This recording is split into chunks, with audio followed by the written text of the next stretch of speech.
Hi. Um, okay.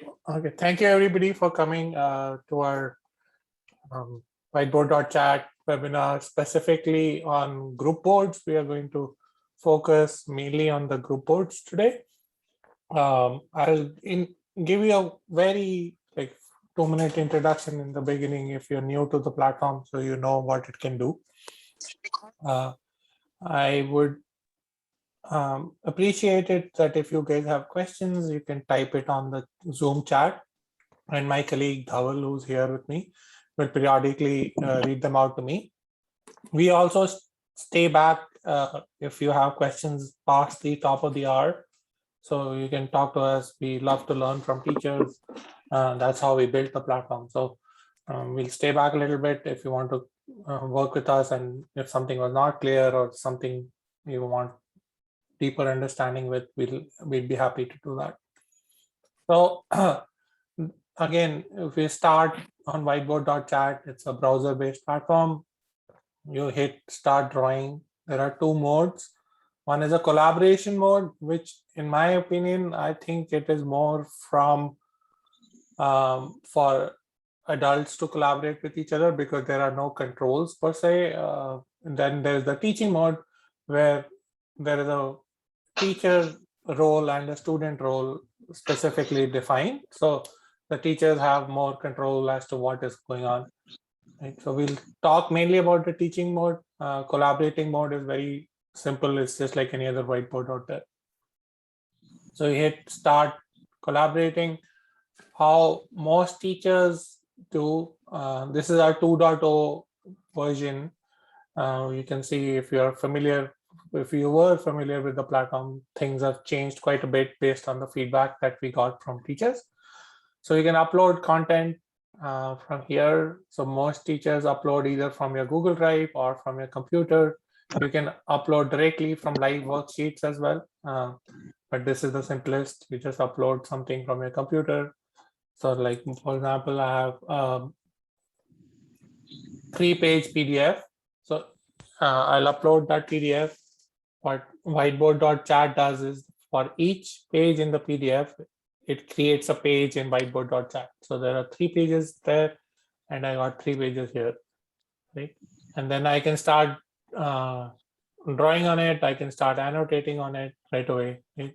So it's super easy to use, right? And then I can invite students. So how most people do, you use this button on the top right, and you can hit invite. You can invite them directly into your Google Classroom. So if you have a Google Classroom, you can use that, create an assignment there. Same with Teams.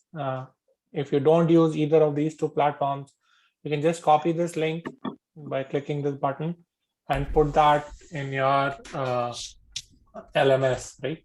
And then I'll show you what students see. So I'll open another browser window on the site in incognito mode. So the right-hand window is the student. So when the student joins, right? So this is student 1, right? And then they'll join. They'll get their own copy of their board. I'll change the color a little bit so it's more apparent who's the student. Right? They get their own copy of the board. They cannot erase whatever the teacher has put on there, right? But they can start drawing. They can start annotating on top of the things that the teacher has done, right? And there's the new magic draw mode, which I like to play with quite a bit myself, right? So if you want to draw a bicycle, you can do that. Anyways, and from the teacher's perspective, the teacher can actually see the whole class. So this is the marquee feature of the platform. So you can see there's one student, they're doing something. As they're working through the lesson, you can observe them, right? And then if they go to a different page, you can watch as their page changes. So you can observe exactly as if you were looking over the shoulder of the children as they were drawing, as they were working through the session. Right? I have some engagement features turned on. So you can see that if the student is engaging with the lesson they're actually working on, they get a sticker on it automatically. Like saying, or if they're not engaging, then we give them a different type of stickers to encourage them to work. But okay, so that's the basis of Whiteboard.chat. This is all you need to know to get started, to start working with it. I'm also going to invite Dhaval, who's my colleague, onto this board so that he can also participate as a student. Eventually, I will invite all you guys as well. And then you can also be participants in the sessions. So now what I'll do is that I'll create another student so that we can practice group boards. So firstly, what I'll do is that let me create a board which will make sense for a group activity, right? So let's take this out. Right, and then if I want to, for example, make a math bump game, right? I can just go to Google and say math bump game. Right, let's say I want to pick any of these. Let's pick this guy. I can just copy that image and paste it here. Right, so there you go. You have your bump game. This is an addition bump game which requires 2 dice, and you have to add 1 more. So, and luckily we have dice. So let's use the super dice here.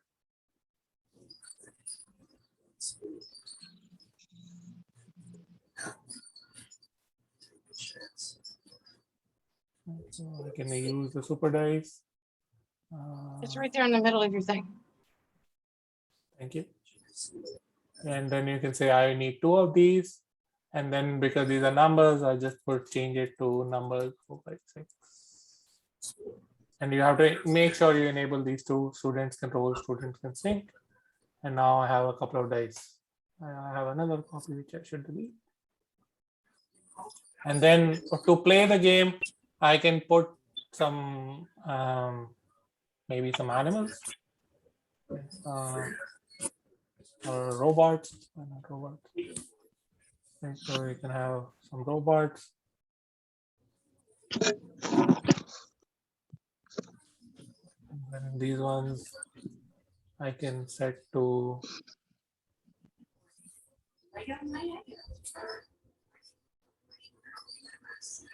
I can set these to student can clone, so they can make copies. Once they add, they can make copies and cover the types. Other one as well, student can clone, right? And that's it. So now essentially we have the group ready, right? So that's on the first page. Everybody, but right now everybody is still on their individual pages. So what I'm going to do is that I'm going to create a group, but let me open another student in another window. So you have 3 students in all. Right? So this is another student. So this Dhaval is a student. I have 1 student in the back there, and this is the 3rd student, right? Student number 2. So now the simplest way, when you have a class full of students, you want to create a group activity, you hit the participants panel. You can say create group board. Right? This is a little bit tedious because you have to select one by one. You have to say, okay, student number Dhaval, student 2, and student 1 are part of the group. So you select the people you want to be part of the group. You move them over to the right and give it a name. Let's say this is group blue. Right? So that's one way. Now you can see that all the students, they have reached the group blue board. Right? I can, as a teacher, I can observe them, of course. I can also create chat, right? So if you want the students to chat to each other, right, I can create a chat. So now all the students are on the group board. They can collaborate, right? So you can see they can draw something. Dhaval's here as well, right? And then once I made a 5 and 1 more, then you can just keep putting pick the bad color. But yeah, essentially you can see that the students are all on the same page. Then they can collaborate with each other and play games. So this is the simplest way to create groups. Sorry, let me mute people.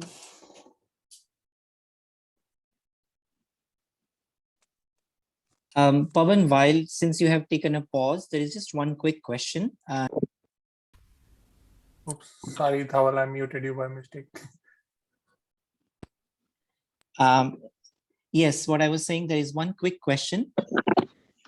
What devices are compatible? Smartphones and Chromebooks, are they compatible with Whiteboard? Yes, so Whiteboard works on all kinds of devices, anything you can think of. It works on Chromebooks, it works on iPads, it works on the smartphone screens are a little bit small for it because of, but we are refactoring some of these things. So it doesn't, it is usable, but it is not very friendly. We recommend people use it in landscape mode if they have to use it in smartphones. Yeah, that's the only question we have so far. So keep going. Okay, thank you, Dhawal. Yeah, so all right, so you can see that now the kids are all on the group board, but even on the group board, your teacher has control. So if the student wants to erase something, for example, they can erase their own work, but they cannot erase other people's work, right? They can, and the teacher, if the teacher wants to, they can join the group board as well. So the easiest way is to go next to the group and hit this eye icon, and you can go see if you use the select mode. This is select mode. You can see, hey, who wrote what, right? So if I were to look at this, you can say last updated by Dhawal. So you can see which student wrote what at any time on the even on the group boards, right? So that helps to keep track of who's scribbling even on the group boards, and you can keep an eye on it. And the students can never erase each other's work anyways. So and there is always that level of control, right? And then if you go back, you can also observe the students in the group setting from here, right? You can see all of these people are in the group board. If you want to see only one instance of the group board, you can do that from the grid settings as well. So you can say, if you hit this grid settings button on the top, you can say board browser and say only show me good group boards. So if you are only doing group activities and you have a lot of groups, you can just turn this on and you'll get just one group board shown to you with all the kids interacting on it. Right? And of course, if you use our inbuilt audio video thing, if you want to use that. So if I were to go back to my board, right, there's a inbuilt inline audio video call, right, which you can turn on. It's of course the quality of this thing is not as good as Zoom would, but it'll automatically put all the kids who are in the group on the same voice as well. You can turn on video also, but by default it'll have. Dhawal, do you mind muting?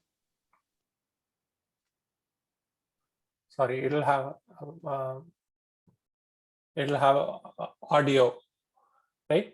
And the cool thing is that if you're using the audio video from our thing and you have multiple groups, you can monitor them right from here, right? You can quickly go from the main dashboard to a group, to the second group, to the third group, and you can listen in to what people are saying right from the grid without joining the group breakout room, if you will. Right, so that's also useful. So I'm going to turn on this off because you're giving me an echo. All right. So that's the first way. Now, once you are done with the group activity, now I can turn off this group board. Right, so I can just go back here, hit the trash icon. Of course, the doesn't get deleted. It just now goes back to your manage boards, and then all the students go back to their individual work, right? So they can continue doing their individual work just like they were doing it earlier, right? So it's very simple to do, right? So that's the first way of creating a group board. There is also an even easier way to make group boards, which is if you randomly want to assign people to group boards. So for example, I want to say, hey, I want to auto create groups and I want to put 2 students in each group, right? I can just come to the same panel and say auto create groups, and it'll take all the participants that are there in this class right now and make groups out of it. So you see there are 2 groups created, auto 1 and auto 2, because I had 3 students, right? So this student is in auto 1, right? With that, this student is in auto 2. So right, so I got 2 groups created.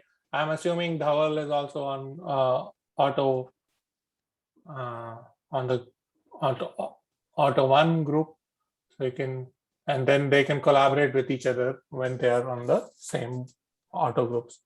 So that's the second way of creating groups, when everybody is part of it, but you don't care who belongs to what group. And of course, you can edit the membership from here as well. So if you want to take out people or you want to put in people, you can do all of that through the group board settings. So if you want to, if a student comes late, you want them to be added to a group, you can edit that from the little pencil icon next to their name or next to the group name.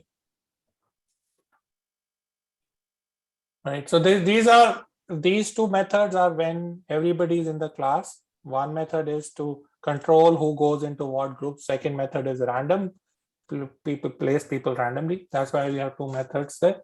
The third method is to pre-create a group. So let's say you prepared for your class beforehand, before anybody joined. Right. So let me start a new board.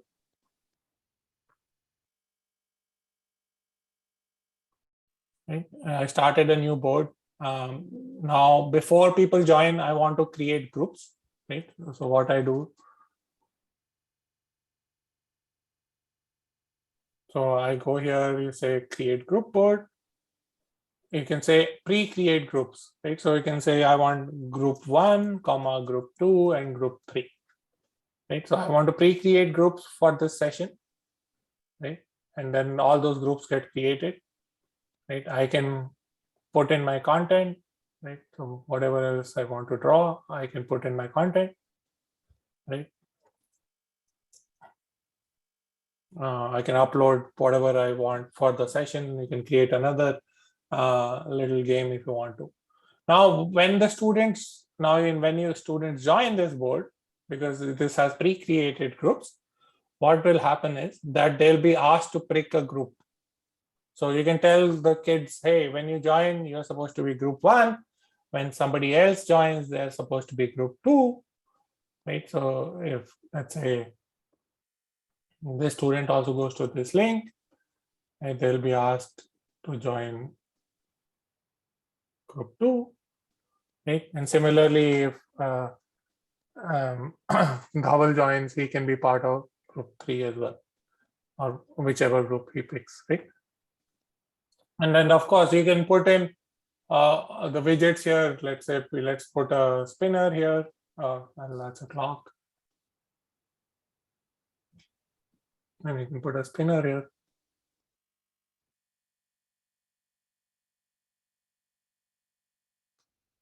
And then make sure you can say sync student spins, right? And then all the groups get their own spinner, right? And then they can start playing with it as well, right? So you can play with the sessions when you join group 1, group 2, and group 3. Everybody gets their own session. So what I'll do is I'm going to paste this invite link so you guys can join, and you can see what it looks like as a student, right? You can see that when you join, it'll ask you for a group name, and then you can join the appropriate group. You just pick randomly between group 1, 2, 3. So I'll pause here for a second and see if there are any questions. Yes, there is one question, Pavan. It's about the board size. So how is it possible that students who use exactly the same devices see different viewing size screen? One of them can't see the right side of the screen at all. If they're using the same devices, they should not see different sizes of the screen. There are a couple of things you can do. So what you can do is that if you go to your settings, what most teachers do is that they can change the default size for a class, right? Like if the default canvas is super big, so if we have a class which has mainly iPads, they change the canvas size to iPad size or small Chromebook size or a small size, right? That will make it such that everybody has a uniform canvas size all the time, right? That's what most people do. There's also this pan and zoom thing that you can use, so you can zoom in, zoom out, move around. It depends. The kids are young; they don't like to do that, but it depends on the age as well. Yeah, sorry. Yeah, there is another question. It's about using this whiteboard as an old-fashioned whiteboard. I would like it to be, like to ask students to write on the board so everyone can see what is written, and then I can then make edits on the writing if necessary. So I guess it is about the collaborating board. Yeah, so yeah, in that case, you can just use a collaboration board. So if you use the collaboration board, you go to Whiteboard.chat, instead of hitting start teaching, you say start collaborating, then everybody ends up on the same board, right? This is super easy. So I can just invite, let's say, the same student, right? And then everybody is here, right? And then you can draw, all of them can draw on the same board. Essentially, you're doing exactly what you want. Yes, those are the two questions that we have so far. All right, there is another way which I will show you. Okay, there's another cool way where you want a mix. If you have a mixed exercise where you have some individual work, some collaborative work, and then so go back to some individual work, you can do that too, which I will show you now. Right, so again, if I start a new session, right? So what you can do is, let's say this is the first page, and I want to make this individual work. Right? So make, let's say 2, 4, and then I put in, let's put in a drop zone thing here. And then you can say, make it a auto counter. Right? And then we can use the manipulatives. Let's use, I'm also lost in the new word. Okay, here. So you can say I give you 100 block and I give you 1 block. Right? Let's say make this smaller. Let's say enable student clone, enable student clone. Right. So this is individual work group page. Right.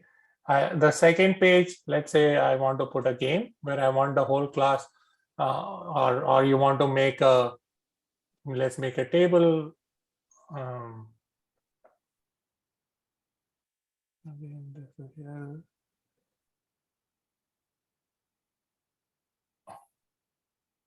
Let's say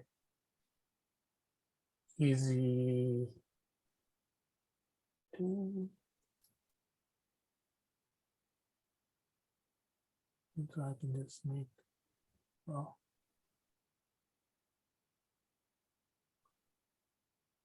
just ask kids.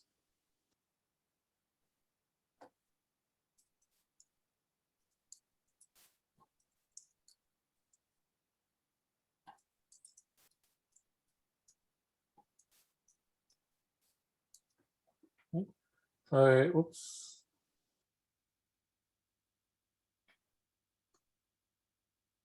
right? And then you can say this was easy, hard. And then to make this a group activity, now it's super easy. So if I go to the widgets again, you can say add link, and you can put a link here which says navigate automatically to a group board, right? And you can call this something group 1, right? And then if I go back to page number 1, I can say again add link and say navigate automatically to their individual pages. So this is 1, right?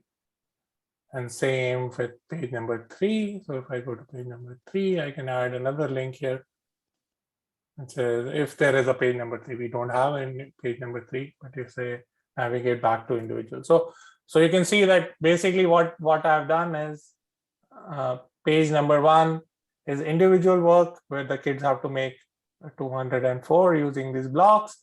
They go to page number 2 where they collaborate and they tell each other how easy or hard the exercise was. And then they go to page number 3, which go back to their individual work, right? So that's it. So now let's see how this works. So if I invite a student, and I'll post this link also on chat so you can try it with me. I'll invite the student. So you see this first, they go to their individual work, right? So they get to individual workplace. They can use the move and resize thing to make this 100, 101, 102, 103, 104, and 204. Right. So I made 204. Right. I can check you can auto correct, of course, if you want to, blah, blah, blah, all of that stuff too. And then if I go to page number 2, what will happen is that it will automatically take me to the group board. So it took me to the group board on its own, right? So page number 1 was an individual exercise. Page number 2 is a group exercise, and page number 3, and I can place a check mark. Hey, this was super easy for me. So I can just put a check mark next to easy, right? And then I can go back to group page number 3, which is again an individual work. So I can continue doing the individual work. Right, so I'm going to paste this again onto the Zoom chat so you can try accessing these 3 pages, and you can try playing with it yourself. Use this move and resize tool to move these manipulatives into this box. So it'll do counting automatically for you. While people are joining this board, Pawan, there is one question. It's more of a comment, I don't know. How you prevent students from accessing other students' boards? So the most common problem that happens is that so 2 things, if you share this invite from the URL on top instead of the invite button, then the students end up on the same board, right? Secondly, if the students can use each other's names, right, then that can happen too. So one of the things, if you have older students, the safest is to turn on only logged in users can join board, right? So if you turn on this setting in the settings and save it, then the users will be forced to log in with their Google credentials or their Microsoft credentials or even their school accounts. Then they cannot join each other's boards.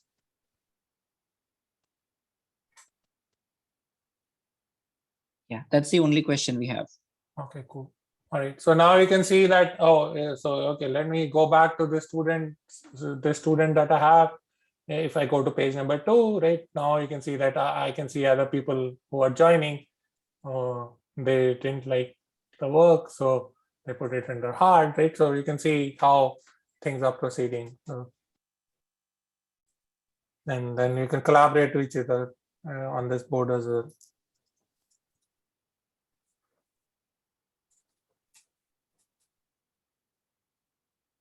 So I showed you 3 different ways of doing student collaboration on the same platform. It's super straightforward. I think the intention behind them is different, right? So your first one is that you have kids in the class, you want to create a controlled set of groups. Second one is a little random. Third one is you want to create a group activity before the kids join. And this one is a mix of individual work and group work, right? And of course, if you want the traditional, like somebody asked, if you want the traditional board, you can just go to start collaborating, but there you have no controls as a teacher. Even here, I cannot erase, like, for example, other people's work, right? I can erase only mine, and the teacher can always go and see who did what, right? So if I, as a teacher, join this group board, right, I can see which student wrote what. Right? So as a teacher, if you put a link, it won't automatically take you to the group board, because otherwise it will be a mess. You'll be going back and forth. You just hit this go button, it will take you to the group board. So now I'm on the group board, and I can see all the students.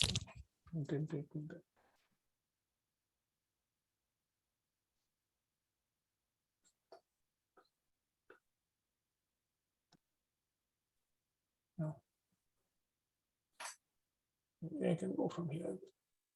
Yeah, now you see I'm on the group board, and then I can, if I use the select thing, I can see who updated it, who wrote what on the.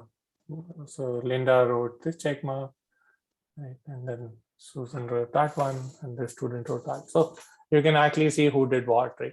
You can of course use the time machine as well. I don't know if you guys know about the time machine. There's a little time machine built into the platform, though, so you can actually go forward and backward in time and see how students progress through the work, right? So you can look at that as well. This is possible on the group boards. It's possible to use on the individual boards, wherever, right?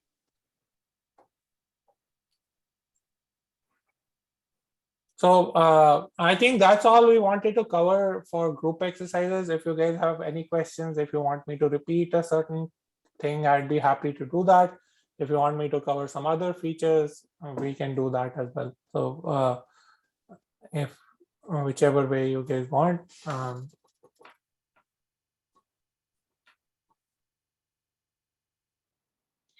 Another question, do students have to download anything, No, I guess, to get started? No, this is all web-based. So basically the students just need to click this link, and that link you can embed either in your LMS or your Google Classroom or Teams, right?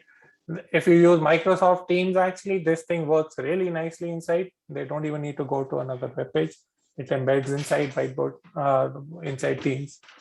So it depends on what you use. They don't need to download anything. They don't need to use anything. They can just get started immediately.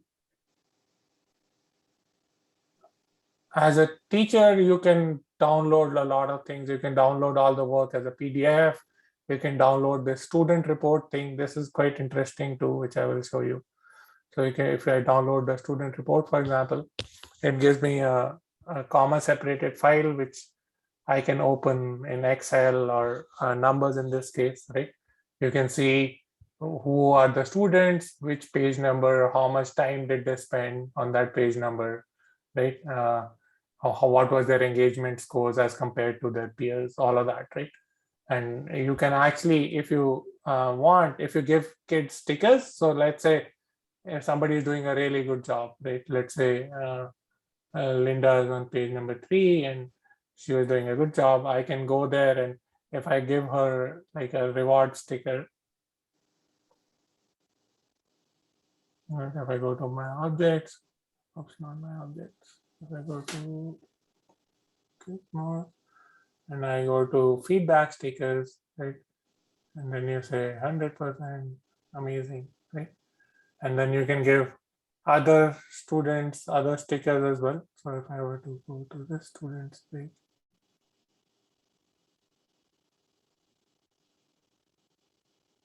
right?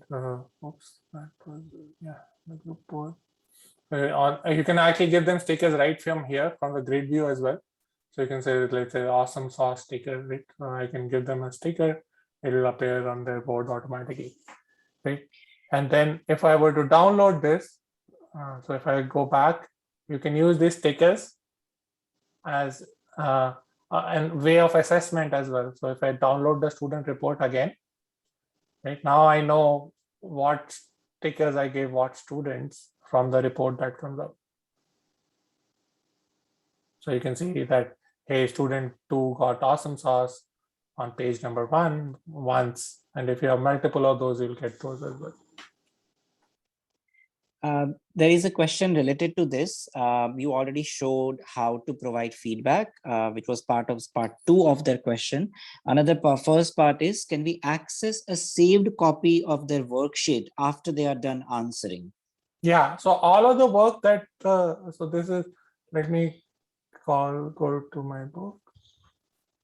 Let me save this. So whenever the first thing mostly people do is give the board a name, right, before they get started. So let's call this webinar August. Okay. Now this is called webinar August. So now if I go to my manage board, so all of the work that I am doing, all the kids are doing, they can be working asynchronously at any time, right?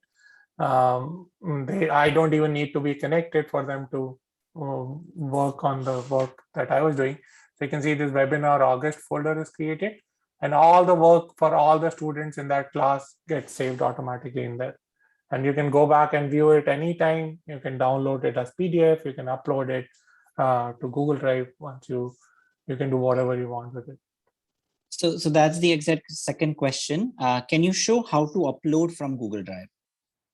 Upload from Google Drive or upload to Google Drive? Upload from Google Drive. So under upload, we have an option, right? Yeah. So if you go to upload, you say upload files from Google Drive. It'll ask you to log in to your Google account. Since I'm logged in, I can actually find, say, what should I look for? Maybe demo. Yeah, so the same PDF that I was using, I can upload directly from there.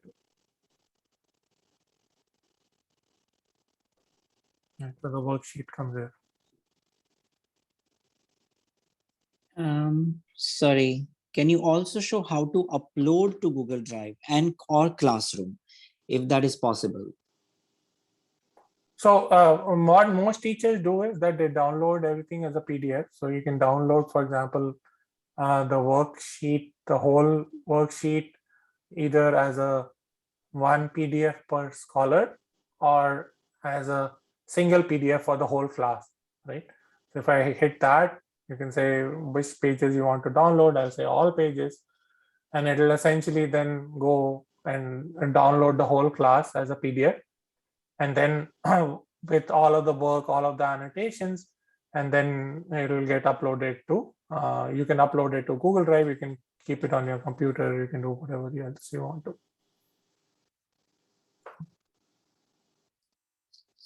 And similarly, there was a question that can that file then be uploaded to Google Classroom? I suppose you can. Yep. Yeah, so what some teachers do is that they ask their kids, because the kids have the ability to download only their work. So they can just hit the same thing here, right? They can download their PDF, my board, and they can submit it as an assignment in Google Drive as well. So some teachers do that instead of uploading themselves. They just ask the kids to do it on their side.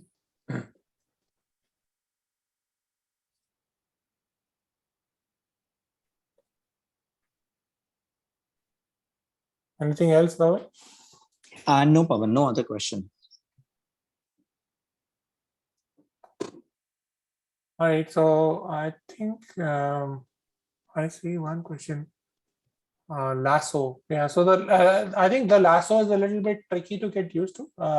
But the way I think about it is that you just draw around a bunch of objects that you want to group. So let's say I can open this gizmos things again. Let's put some animals. And let's put a parrot, a bear, and a pelican. Make some animals here. So if I want to group them together, so I don't need to move individually, for example, I use a lasso and I just draw around. So you click your mouse down and drag down. So don't worry about what it is doing. Just draw around the whole group of objects that you want to move. right? And then you can do whatever you want, right? You can move them, you can, now they are grouped together on its own. So you can move them to a different place as a group, or if you want to ungroup it, again, you can right click and say ungroup, and then they'll become their individual objects again, right? So then you can move them together. So or you want to resize it, you can do anything with the grouping thing that you would want to.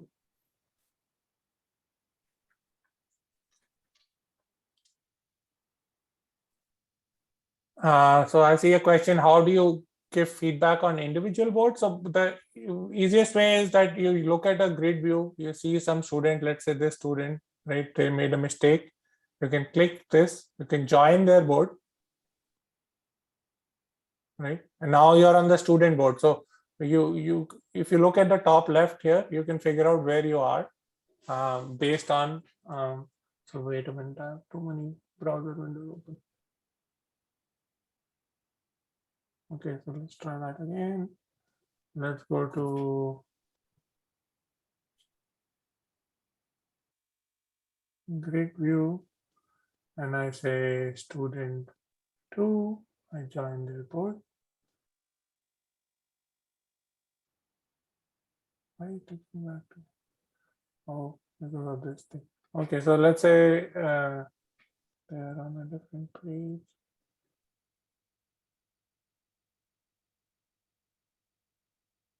They're on page number 5. I join them.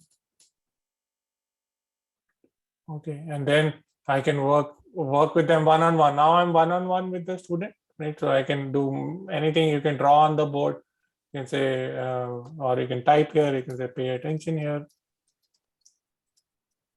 right? Or you can give them stickers, right? Now, because you're on the student board, nobody else can see it except you, right? You can give them, let's say, a fox.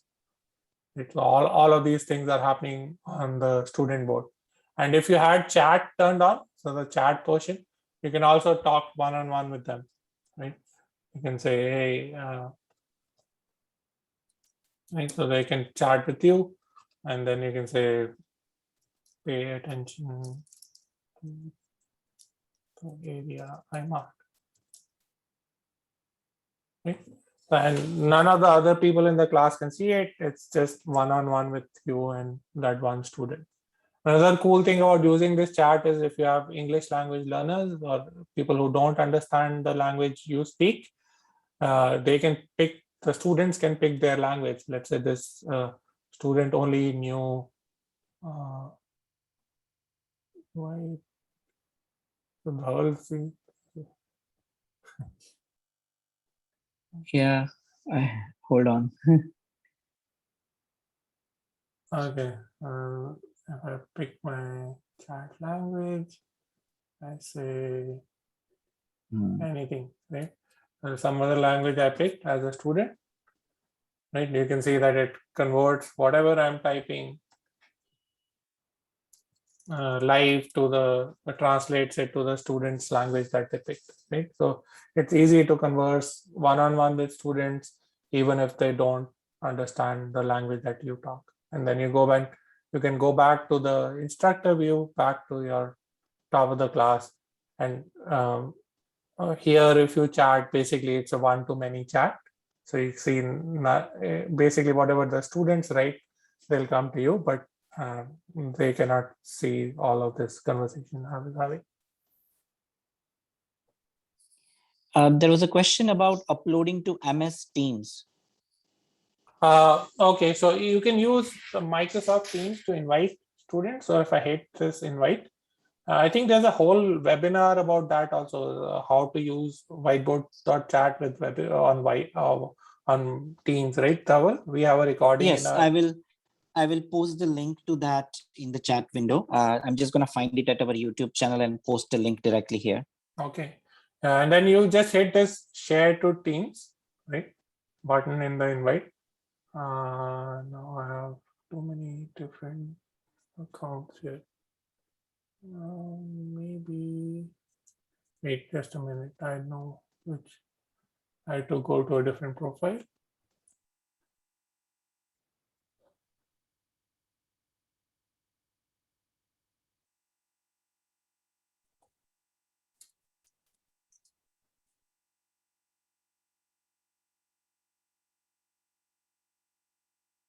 This is a different profile. Logging in to do things. So now if I invite to Teams, it should log into my right Teams account. It doesn't work. Okay. Yeah, so sorry, basically this should open up in Teams and you can assign that as an assignment, and Dhawal will post a link to the webinar where this is recorded.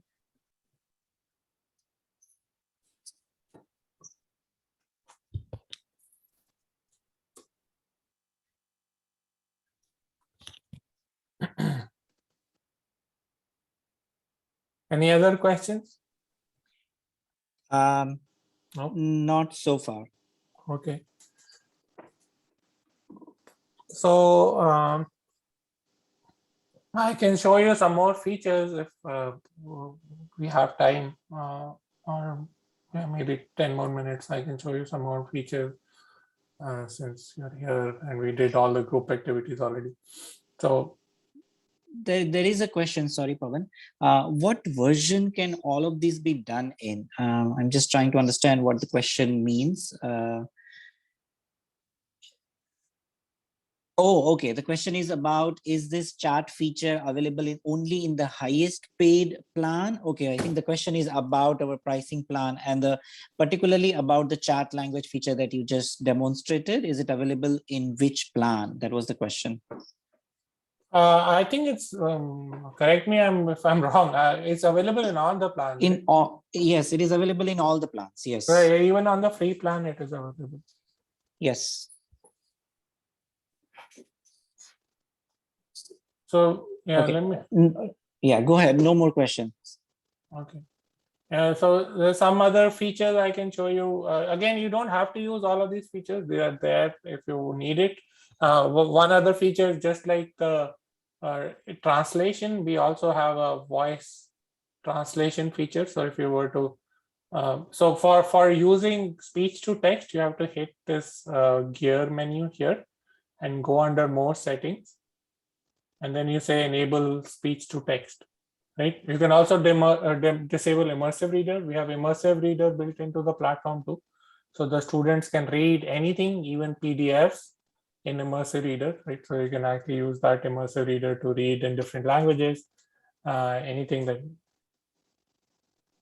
right? So anything on the screen, right? What I was going to show you is the speech to text. So if I, when I enable speech to text, all my text boxes come with this thing on top, which has which language are you talking, which language would you like this to be translated in and built in. So you can just click this and click this and say, Mera naam Pawan hai.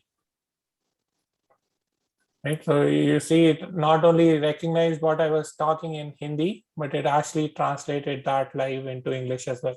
So again, this is another useful feature for kids who are learning English or a different language for that matter. Right, it does a live transcribing as well.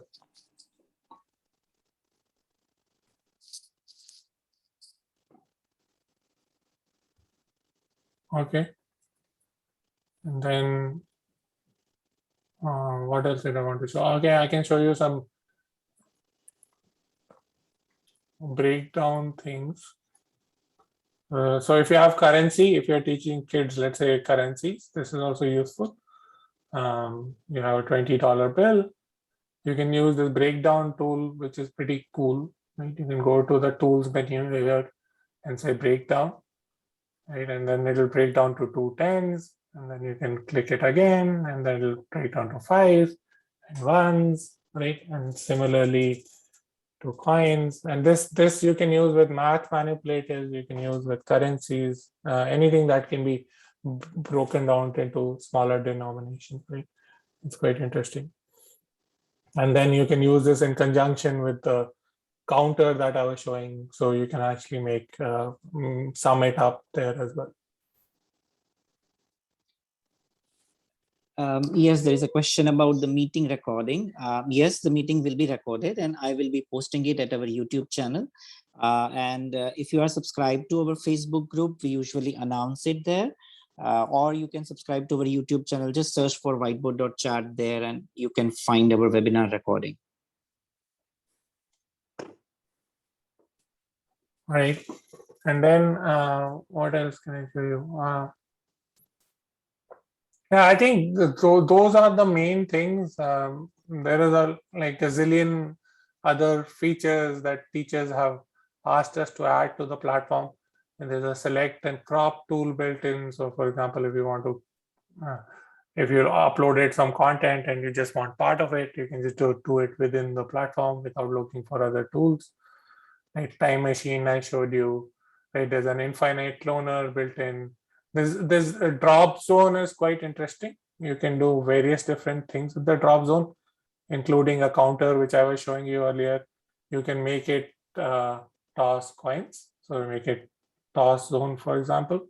So, and then if I move, let's say a coin in here, right, and it'll random, or you can move more than one coin in here actually, I think. And then you can make it toss those coins, right? Not that. Let's use this. Oh, I didn't select a tool.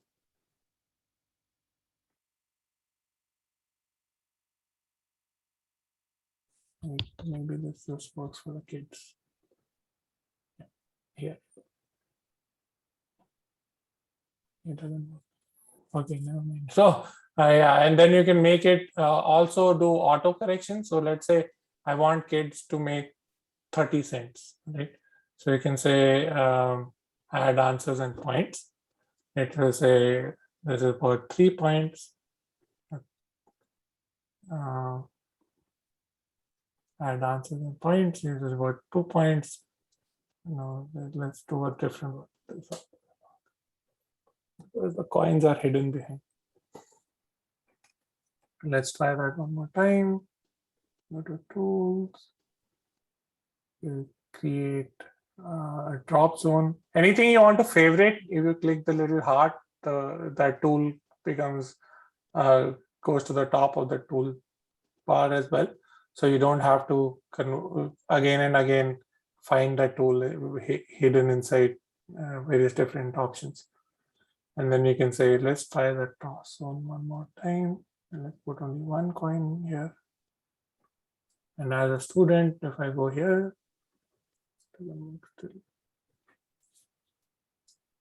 something broke. Okay, so let's not do the toss. Let's do the auto correction. So I make a drop zone. And you say, now if I want the kids to make, for example, $1.25, right? So I say there's a dollar bill, and I want you to make $1.25, right? And then this is the right answer. So I just click this and say add answers and points, and this is worth 5 points. It does things vanish. That means that this is the right answer, right? So then if I say, okay, this one students can clone it, and this one students can clone it. And then I add a link so that they can do their own checking. So you can say autocorrect, check the answer. Right? So as a student, now I have this thing. So now the assignment is to make $1.25. You can try it too if you guys are on the same page. If I put $1 here and say, oh, check my answer, right? It says finished corrections, but the answer is wrong, right? So you can see the answer is wrong. So I had to make $1.25. So I can put a 25 cent in here as well, and I can check it again. Right? So when you check it again, now you see the answer is right, but you get a count of 2. So you did it twice for the answer to come out right. So basically, you can use the drop zone for multiple different things. Just like I showed earlier, you can make it a counter. You can also make it do auto corrections for drag and drop. You can do auto corrections with text boxes as well if you want to. Right, but this is with drag and drop activities, you can make it do that too. I can make a couple of more ones here. You can make them do auto counters. And this one also an auto counter.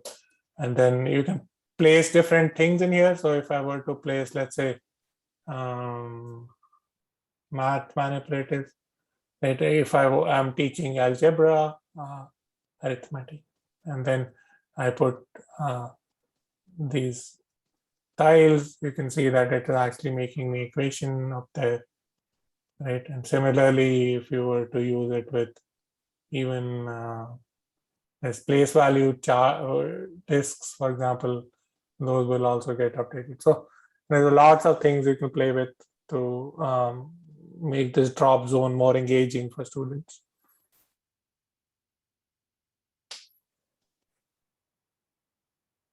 Okay. All right. Anything else, Dhaval? No, Pawan. All No right. questions. Okay, awesome. So what I'm going to do is that I'm going to stop the recording now. And then if you guys have questions, you can unmute yourself. We can talk about anything.